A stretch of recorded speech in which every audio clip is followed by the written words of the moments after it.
La construction des pylônes débute à terre. Tout comme les segments du tunnel, les fondations sont construites en cale sèche. Elles sont gigantesques. Chacune occupe au sol une surface de 1350 mètres carrés, l'équivalent d'une maison avec garage et jardin. Elles pèsent 18 000 tonnes, ce qui est nettement moins que les segments du tunnel. Mais déplacer ces montagnes est bien plus compliqué. Elles mesurent 23 mètres de haut. L'Øresund n'est profond que de 8 mètres. Il est impossible de les acheminer par flottaison. Il faut donc les porter. Aucun bateau n'en est capable. Les ingénieurs de l'Øresund doivent alors en construire un. Ils relient deux immenses barges entre elles, créant ainsi une sorte de catamaran.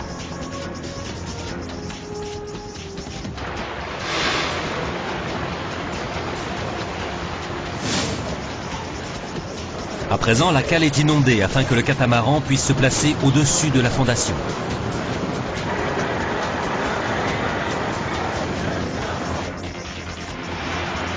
Il faut 5 énormes remorqueurs pour tracter l'ensemble dans le détroit.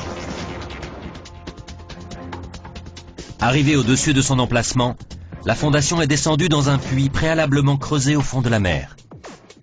Un système GPS permet de la guider avec une extrême précision.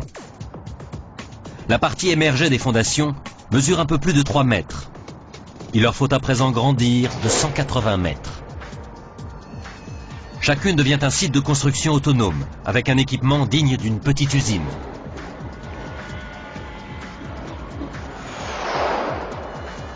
Les deux jambes du pylône s'élèvent vers le ciel par section de 4 mètres.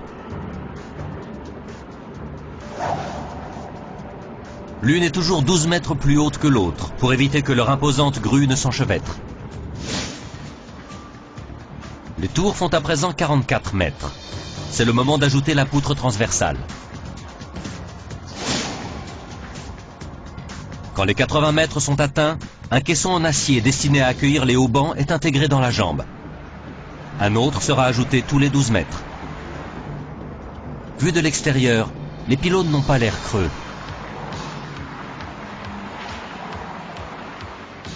En réalité, ils sont remplis d'équipements, dont un ascenseur.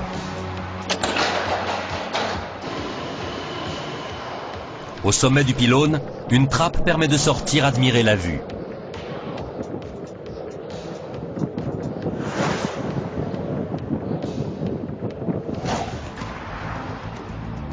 Tandis que les pylônes sont construits au milieu de l'Øresund, les travées à double tablier sont assemblées à terre. Ce sont d'immenses structures d'acier et de béton de 140 mètres de long et 23 mètres de large. En haut, il y aura une autoroute à 4 voies. Les trains circuleront à l'intérieur. Les concepteurs ont décidé d'installer les rails dans une tranchée en ciment. Ils espèrent que si jamais un train déraille, ce système l'empêchera de tomber à l'eau. Contrairement aux apparences, la partie inférieure des travées est creuse, comme les pylônes. C'est un terrier de gerbille à taille humaine qui habille un équipement indispensable au pont. Cet interminable enchaînement de salles rappelle que ce pont est constitué de plus de 80 000 tonnes d'acier. Or, l'acier a un ennemi mortel, la rouille. Elle peut totalement détruire le pont de l'intérieur. On pourrait le protéger avec de la peinture, mais sur une telle surface, ce serait très coûteux. À la place, le pont de l'Øresund a été équipé d'un vaste système de déshumidificateurs. Ils empêchent l'humidité relative de l'air de dépasser les 60%. Pas d'humidité, pas de rouille. La réglementation exige que des équipes inspectent chaque partie du pont. Une mesure prudente, mais un défi de taille. Comment inspecter la face inférieure d'un pont à plus de 60 mètres au-dessus de l'eau? Et même sur le pont, comment protéger les ouvriers sans interrompre la circulation des voitures et des trains?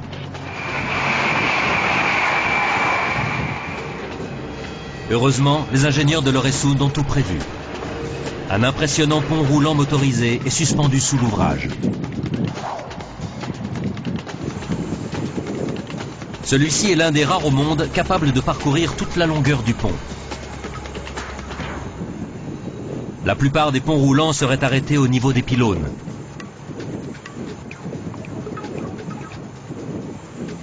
mais celui-ci pivote afin de se glisser entre les supports.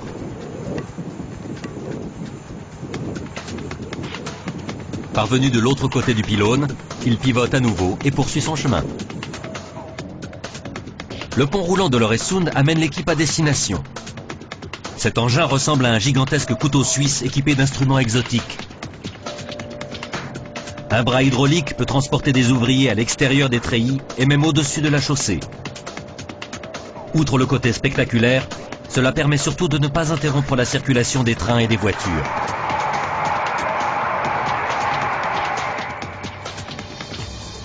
À des dizaines de mètres au-dessus de l'eau, le bras permet d'accéder à des équipements tels que ce dispositif, créé spécialement pour le pont de l'Øresund. C'est un amortisseur destiné à atténuer les vibrations des haubans. Des vibrations qui peuvent écourter la vie du pont de plusieurs décennies.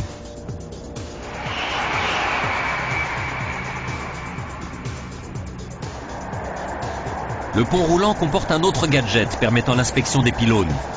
Mauviette s'abstenir. Cette nacelle peut descendre les ouvriers 60 mètres plus bas, jusqu'à la surface de l'eau, pour vérifier qu'il n'y a pas de fissures dans le béton ou pour changer les ampoules qui guident les bateaux à travers les couloirs de navigation.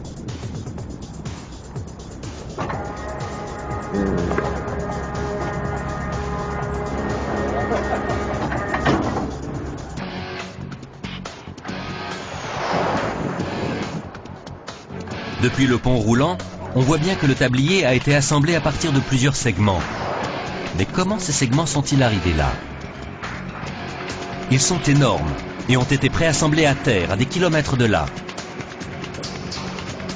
La bonne nouvelle est qu'ils ne pèsent que 5500 tonnes, et non 18 000 tonnes comme les fondations ou 55 000 tonnes comme les segments du tunnel. La mauvaise nouvelle est que le tunnel et les fondations ont été descendus dans l'eau. Ces tronçons, eux, doivent être soulevés. Comment hisser ces tronçons de 5500 tonnes à 61 mètres au-dessus de la mer et les maintenir suspendus dans les airs?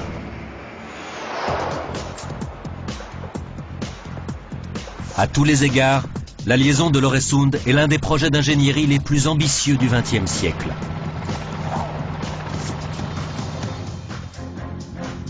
Les constructeurs ont déjà bâti à partir de rien une île artificielle d'un périmètre de plus de 8 km. Ils ont creusé une tranchée de 4000 mètres dans du calcaire de Copenhague ultra dur.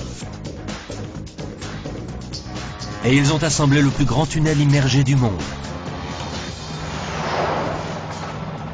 À seulement 1 an de la date butoir, le moment est venu de passer à la phase finale de la construction, qui est aussi la plus spectaculaire.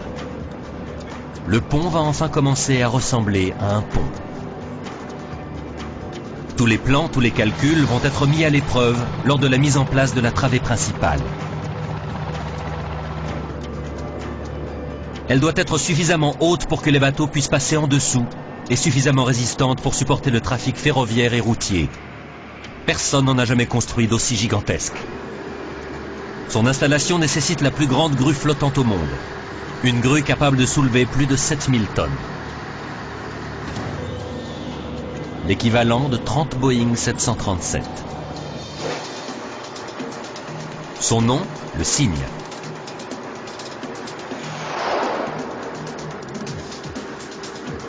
Et voici le moment de gloire du Cygne. Le Cygne doit mobiliser 75% de sa puissance pour soulever chaque section de travée. La première est positionnée contre le pylône. Les équipes attachent les câbles. Le premier auban mesure 51 mètres. Chaque nouveau câble doit être plus long que le précédent. Le dernier fera plus de 240 mètres. Le Cygne apporte une autre section de travée. La chaussée s'éloigne du pylône pour se rapprocher d'un record du monde de longueur. C'est le moment où le pont est le plus vulnérable. Des échafaudages provisoires aident à le soutenir, mais il n'atteindra sa résistance totale que lorsque tous les éléments seront en place. Le vent et la tempête pourraient provoquer un désastre. 40 haubans sont ancrés à chaque jambe du pylône. Le pont en compte 160 au total, soit 1950 tonnes de câbles. Le 14 août 1999, le Cygne installe le dernier tronçon de chaussée du pont. Le Danemark et la Suède sont reliés pour la première fois. Le prince Frédéric du Danemark et la princesse héritière Victoria de Suède se rencontrent à la frontière pour la première fois.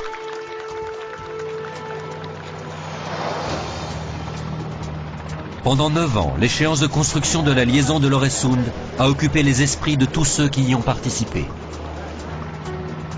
Finalement, le 1er juillet 2000, à 23 h, la liaison de l'Øresund est officiellement ouverte à la circulation. Délais et budget ont été respectés. C'est un exploit technique, mais aussi une prouesse financière qui stupéfie les avocats du monde entier. Nous avons réussi à construire cette liaison transfrontalière sans jamais avoir un seul avocat dans notre bureau.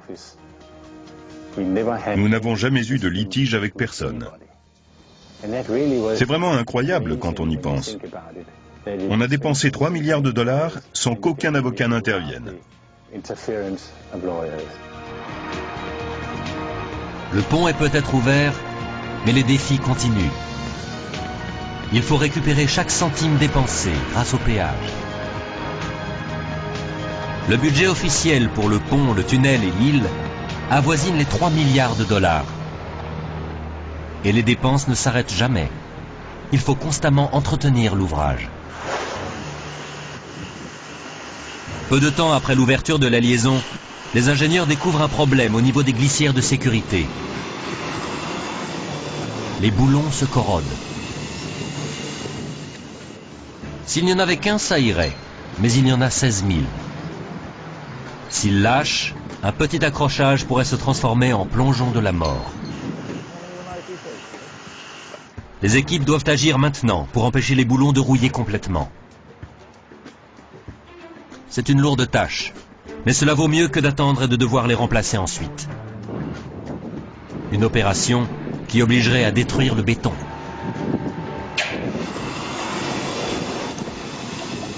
Pour stopper la corrosion, on enlève les écrous et on décape les boulons au jet.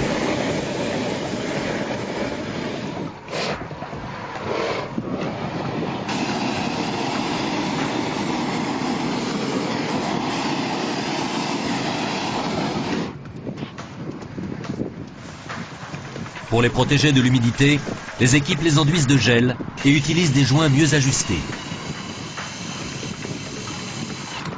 Et de 2. Il en reste 15 998. L'entretien et tout ce qui se passe sur le pont est surveillé en Suède depuis un bâtiment à côté du péage. Celui-ci abrite un centre de contrôle ultra moderne. Arne, contrôle du trafic. Les 30 000 capteurs du pont envoient des données aux ordinateurs de la salle de contrôle. Les opérateurs veillent en permanence à la sécurité. S'il arrive quelque chose de grave, un gros accident, la première chose que nous devons faire, c'est fermer le pont.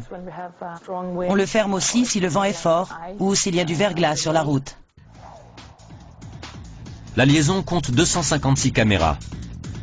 Les opérateurs ne pouvant toutes les surveiller, ils sont aidés par un ordinateur capable de déceler les voitures à l'arrêt ou roulant à contresens.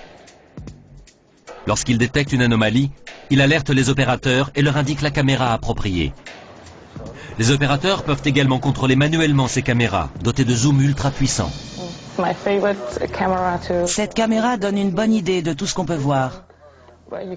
Là, on voit des gens qui mangent au fast-food. On aperçoit l'emballage d'un hamburger.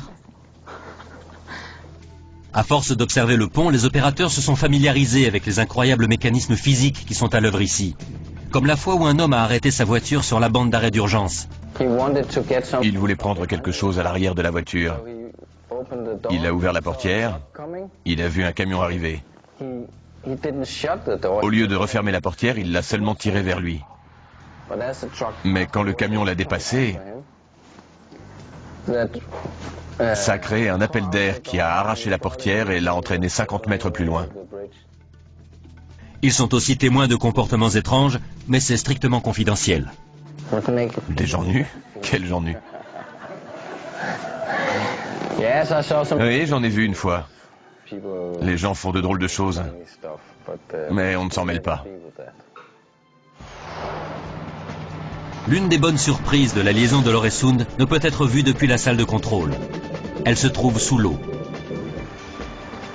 Les 51 piles du pont ont eu un impact inattendu sur l'environnement.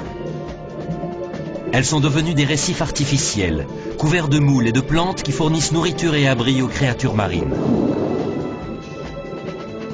Les écologistes, au départ opposés au projet de l'Øresund, s'intéressent aujourd'hui de près à cette explosion de vie. La création d'une liaison fixe franchissant les 16 km de l'Øresund était un rêve depuis des générations. Les ingénieurs ont dû fournir un effort monumental pour repousser les limites de la technologie et établir de nouveaux records du monde, de la côte danoise à la côte suédoise. Le plus grand tunnel immergé en béton du monde. Le plus long pont rail-route à double tablier de la planète. Les plus hauts pylônes autoportants à deux jambes ayant jamais existé sur un pont. Durant les 5 premières années de son exploitation, plus de 44 millions de personnes ont emprunté les liaisons de l'Øresund pour rejoindre de nouveaux emplois, de nouveaux logements ou simplement par curiosité. La liaison de l'Øresund a transformé la carte de l'Europe, rapprochant avec succès 2 villes, 2 pays et un continent tout entier. C'est l'un des ponts les plus extraordinaires du monde.